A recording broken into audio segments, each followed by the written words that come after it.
नमस्कार दोस्तों, मैं पवन शर्मा द साइकेडेलिक।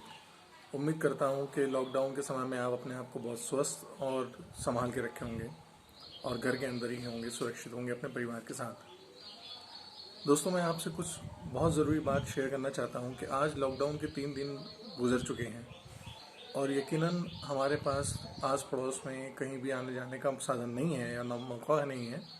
और हमारे पास मीडिया के थ्रू, लोगों के थ्रू इस समय जो भी खबरें आ रही हैं कोरोना से जुड़ी हुई, लोगों के परेशानी से जुड़ी हुई, बीमारियों से जुड़ी हुई, मौतों से जुड़ी हुई, वो इस समय हमारे अंदर बहुत सारी नकारात्मकता भर रही है और बहुत सारी हताशा का समय भी दे रही है। आप ये ध्यान रखें कि ये माहौल एक अनिश्चितता का माहौल बनाता है और ये माहौल ऐसा होता है, जब भी अनिश्चितता होती है तो हमारे पास अनचाहा डर और स्ट्रेस वो बढ़ता है। आमतौर पे तो आप दिनों में जा करके बाहर इधर लोगों से बात करके अपना ये स्ट्रेस, अपना ये फियर कहीं ना कहीं कम घटा बढ़ा सकते थे, लेकिन आजकल आप अपने परिवार के साथ हैं और सिर्फ परिवार के साथ ही बात कर सकते हैं। तो कहीं ना कहीं ये अनिश्चितता का भाव जो आपको डर और स्ट्रेस दे रहा है, आपको फियर दे रहा है, आपको स्ट्रेस दे रहा है, आपको तनाव दे रहा है, चिंता दे रहा है, ये आपके परिवार पे ही कहीं ना कहीं निकलेगा, जिससे आपकी भड़ास और ज़्यादा खराब होगी। तो इस वक्त बहुत ज़रूरी है कि जिस तरह से आप अपने शारीरिक स्वास्थ्य का ध्यान रखे हैं, उसी तरह से आप अपने मानसिक स्वास्थ्य का भी ध्यान रखें। मैं आपको कुछ उपाय बताना चाह रहा हूं जिससे आपका मानसिक संतुलन, मानसिक उपाय, स्वास्थ्य बहुत अच्छा रहेगा। आप सिर्फ ये कर सकते हैं कि आपको जब भी इस तरह की खबरें मिल रही हैं तो आप उन खबरों को ज़रूर सुन रहे होंगे।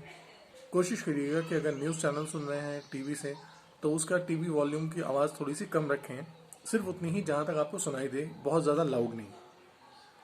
और जब आप दिन बिता लेते हैं तो आपके पास जितने भी नकारात्मक विचार आ रहे हों, तो संभव करके उनको आप अपनी एक नोटबुक में या एक पन्ने में, डायरी में लिख लें। और जब आप लिख लें, जब सारा वो ख़त्म कर लें सोने से पहले, तो फिर उनको आप बिना पढ़े अखबार पेपर को उठा करके फाड़ दें, फेंक दें या जला दें, या उसको नष्ट कर दें, दोबारा पढ़िए नहीं। और अगर आपके पास कोई ऐसा साधन मिले जिससे आप चाहें तो अपने मोबाइल पे या ऑडिबल कोई डिवाइस पे आप वो सारे भाव अपने व्यक्त करके बोल सकते हैं, बोल करके रिकॉर्ड कर लीजिए, सुन लीजिए।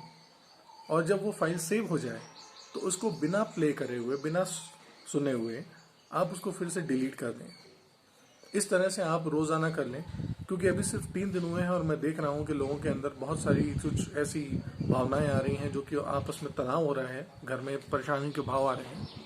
अभी तो 21 दिन बाकी हैं सर। अभी तो अनिश्चित है कि हम अपने घर में कब तक रहेंगे, लोगों के साथ कब तक रहेंगे। ज़रूर आप इस चीज़ों को आजमाएं और समय समय पर मैं कोशिश करूंगा कि अभी आपको और नई टिप्स दे सकूं, नई चीज़ें बता सकूं, जिससे आपका मानसिक स्वास्थ्य अच्छा रहे।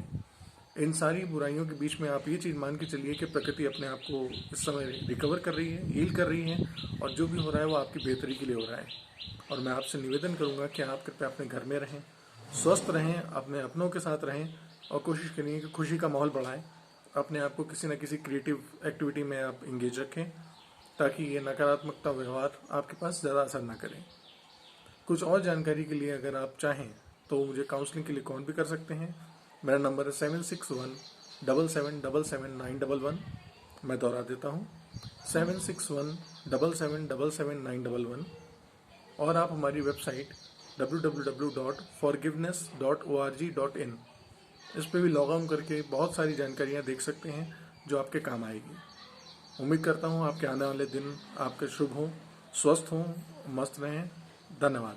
नमस्कार।